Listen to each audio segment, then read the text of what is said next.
Por que ser salvo se você odeia o reino de Deus? É isso mesmo. Por que você quer viver eternamente no reino de Deus se hoje você odeia a igreja, odeia a Bíblia? Aí você pode falar, João, mas eu não odeio a Bíblia, eu amo a Bíblia. Não. Você odeia porque você pode até dizer que ama, mas você lê, você conhece, você segue, você respeita, você cumpre.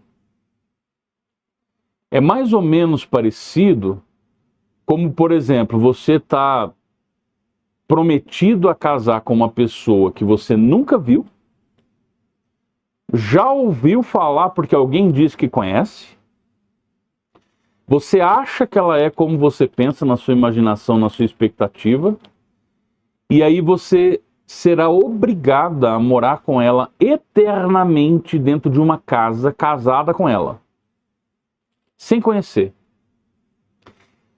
Se fosse falar de dois homens, duas pessoas, e o homem caído, pecador, pode até ser que os dois se reconciliassem ali, entrassem no meio termo e aceitassem os defeitos, se acostumassem, passando o tempo, né? Mas no reino de Deus não vai acontecer isso, porque o reino de Deus tem um livro de regras, que é a Bíblia Sagrada. E Deus é o mesmo que criou todas as coisas, criou as regras e faz elas cumprirem em nós. A palavra de Deus se cumpre em nós. Não é nós que nos cumprimos. Ou nos cumprimos na palavra de Deus. É ela que se cumpre em nós. Aí justifica você querer ser salvo, até ir na igreja algumas vezes, mas tem aversão às coisas do reino de Deus e viver eternamente com Jesus. Por exemplo, ser salvo, né, e viver eternamente com Jesus é viver eternamente não perdendo mais ele de vista. Mas hoje você já ama falar com ele? Você já ama orar?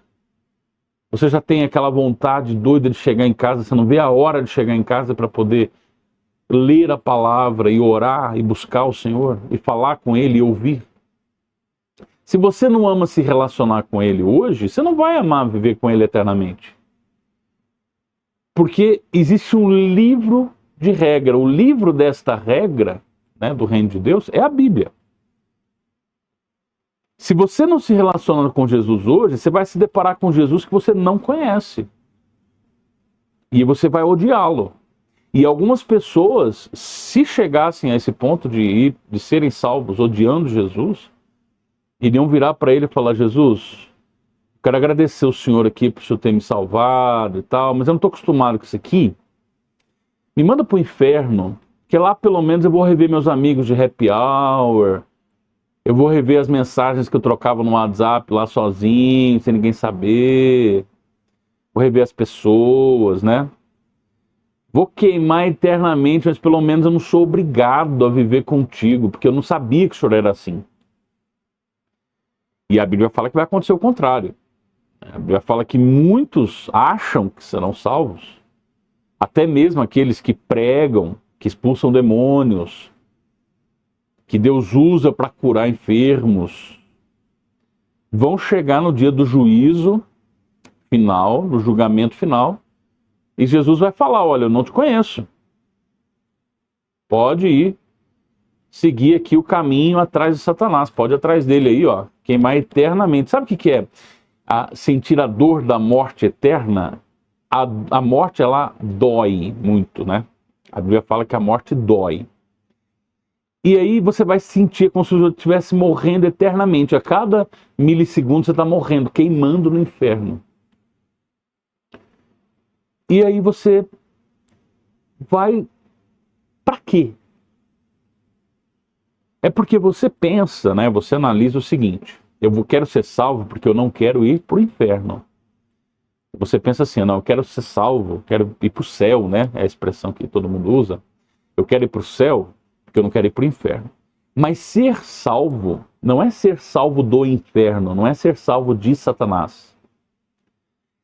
Você ser salvo através de Cristo Jesus é você ser salvo da ira de Deus, que é contra o pecado, que é contra esse mundo que você ama.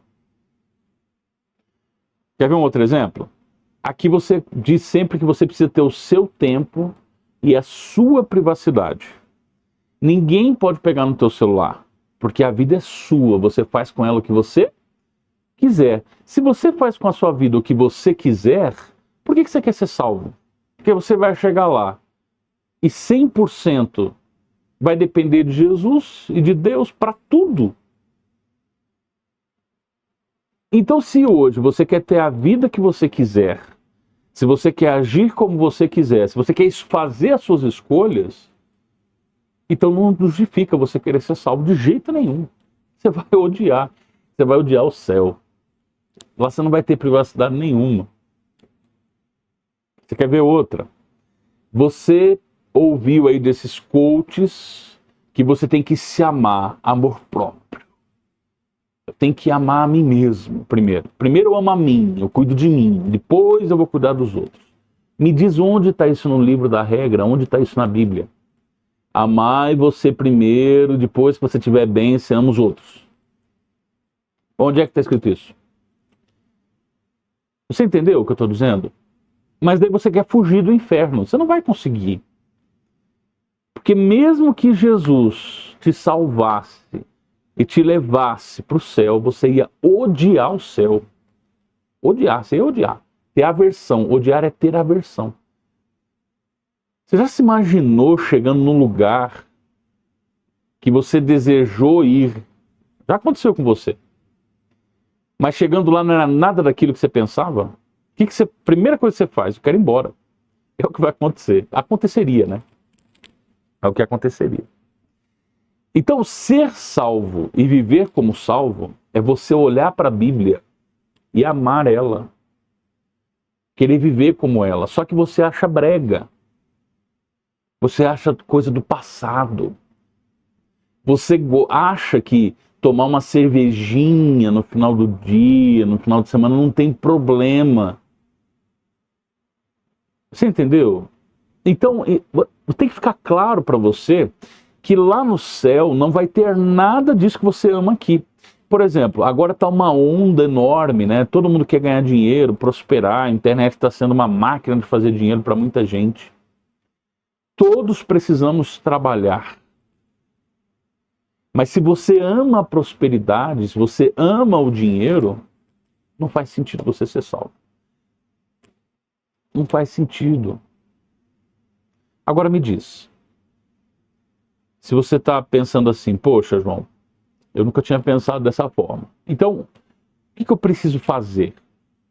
Você precisa ler a palavra do Senhor. Você precisa pôr na prática tudo que você lê. Você precisa congregar na igreja, estar em todos os cultos. Você precisa cultuar ao Senhor junto com os irmãos. Você precisa ser igreja. Igreja, você não é igreja em casa. Pedro deixou claro para aqueles que estavam deixando de congregar, achando que ser igreja em casa, eu sou a igreja, eu posso orar da minha casa, está tudo certo. Em nenhum momento na Bíblia, Deus falou, vai para tua casa me buscar e eu vou aparecer para você. Não. Quando ele criou o tabernáculo, foi para que todos se congregassem, oferecessem ali sacrifícios. É a congregação. Quando o templo do Senhor foi construído por Salomão, todo o povo ia para a congregação. No Novo Testamento todo, Jesus ia no templo orar. Os apóstolos iam no templo orar. Os discípulos iam no templo orar. Paulo ia no templo orar e pregar. E nós fazemos a mesma coisa. Ah, João, não concordo. Você não precisa concordar com a Bíblia. Você só tem que ter consciência de que você não precisa ser salvo se você não quer viver o reino de Deus hoje. Todo mundo aí na internet critica dízimo, fica argumentando versículo. Eu não fico argumentando versículo aqui no meu canal. Porque nós temos um podcast que só ensina sobre a Bíblia, junto com o pastor Sebastião Feliciano, meu pastor. Que a Bíblia diz isso, né? Você pode pesquisar aí o link em algum lugar ou aqui na descrição, ou no meu perfil aí, você vai ver lá um podcast só sobre a Bíblia. Lá nós falamos sobre a Bíblia, versículos, ensinamos você. Aqui eu quero te dizer o seguinte: o dízimo, quando Jesus resgata alguém, ou seja, eu volto para Deus, eu reconheço que eu sou dele, eu reconheço que ele me criou, eu reconheço que eu preciso dele, e eu creio em Jesus, que morreu e ressuscitou, eu sou salvo. A partir do momento que eu sou salvo, que o Espírito Santo vem habitar em mim, assim como aconteceu em Pentecostes, ele ministra dons, ele me concede dons dele, me faz com que os meus talentos aflorem para gerar fruto. Ao mesmo tempo, vem um sentimento de reconhecimento total, que tudo que eu tenho é dele. Então, se tudo que eu tenho é dele, é a minha casa, o meu carro, a minha família, tudo é dele. E se tudo é dele, o meu salário também é dele. Então, se fosse agir ao pé da letra, eu teria que pegar todo o meu salário e dar para Deus. Seria o correto. No entanto, ele me deixa 90% para eu utilizar. E 10% vai para quê? Para a igreja. Ser entregue no templo, na casa do Senhor. Aí você diz, mas isso é teoria para enriquecer pastor. Meu amigo, a igreja do Senhor, ele cuida, ele faz, ele constrói, ele edifica. Deus faz tudo na igreja. E da mesma forma que existem igrejas que pregam a palavra do Senhor e que vivem o reino de Deus, tem aquelas que não vivem. A empresa que você trabalha, no ramo que você trabalha, tem honesto e tem desonesto. O homem, infelizmente, enquanto nós estivermos aqui nessa carne, o homem ele pode escolher o caminho dele. E alguns escolhem utilizar a palavra de Deus a favor próprio, edificando igrejas de homens, até mesmo igrejas de demônios, do diabo. Mas esses estão com os dias contados. Alguns deles ministram, pregam, mas eles não vão entrar no reino de Deus. Jesus vai dizer para eles no juízo final. Eles vão falar, mas eu expulsei demônio, Senhor. Eu fiz um monte de coisa errada, mas eu expulsei demônio também. Eu também curei enfermo. E Jesus vai dizer, não conheço. Não é esses que você tem que seguir. Você tem que seguir a doutrina da palavra. O livro da regra. O dízimo tem que ser entregue sim. João, não concordo. Não precisa concordar. Pode viver sua vida feliz aqui nessa terra. Siga aí nas tuas lutinhas. Continua lutando pela tua prosperidade. Não precisa acreditar na palavra de Deus agora, mas você vai ser obrigado a acreditar nela em alguma hora. Todos são obrigados a acreditar nos 66 livros da Bíblia, inspirados por Deus. Todos são obrigados. Porque esses mesmos livros que nós temos acesso, eles também estão no céu e serão utilizados para julgar um por um no juízo final, na segunda morte, ou na segunda ressurreição, né? Então, o que acontece é que você precisa hoje viver como salvo. Se você quer viver o reino de Deus. Mas eu não gosto de ir na igreja, então você não vai gostar de ser salvo. Mas eu não concordo, então você não vai concordar com o reino de Deus. Você nem conhece a Bíblia, você nem leu ela.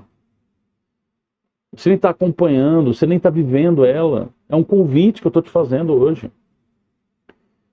Você quer ter o sentimento de prosperidade, porque a prosperidade não tem a ver com dinheiro, né? Você pode ser próspero ganhando pouco. O mais importante é o que as pessoas não estão cuidando, que é o sentimento de Cristo. Paulo nos ensinou a ter o sentimento de Cristo. O sentimento de Cristo, ele inclui você se sentir próspero também nessa terra. É você vencer todas as situações, as circunstâncias. É você vencer os seus problemas. É o sentimento de Cristo, ele venceu. É você amar as pessoas. Amar é uma ordem. Você ama as pessoas, você tem o sentimento de Cristo.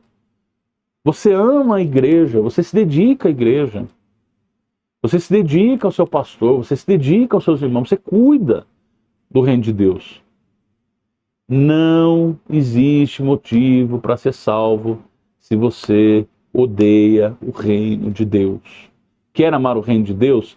Então você precisa se atentar ao livro da regra, a Bíblia Sagrada. Você precisa congregar, você precisa obedecer, você precisa amar, você precisa ser fiel. Você vai dizimar, você vai ofertar, você vai chorar com os que choram, você vai socorrer as viúvas, você vai amar mais as pessoas, você vai à igreja cultuar o Senhor, oferecer o teu culto, você vai jejuar, você vai orar, você vai ler a Bíblia. Você vai se relacionar com Deus, você vai se acostumar com o reino hoje. Você vai viver o reino hoje, vai sofrer pelo reino hoje também. Ou você acha que eu faço esse vídeo para você e as pessoas que me conhecem das outras áreas que eu atuo de trabalho, todas elas se sentem felizes e satisfeitas por eu fazer esse tipo de vídeo? Não sentem não. Algumas não gostam, criticam. Vai sofrer pelo reino, vai pregar o evangelho, vai viver o reino de Deus hoje, para que sim, você seja salvo, para que você viva com o Senhor, adorando já agora e continuando sua vida no reino. Seja você morrendo em Cristo e ressuscitando no dia da volta dele, ou sendo estando vivo quando ele voltar. Não existe barreira, é de graça. É crer em Jesus, você é salvo. Viver como salvo, você vai amar o reino de Deus. Até a próxima.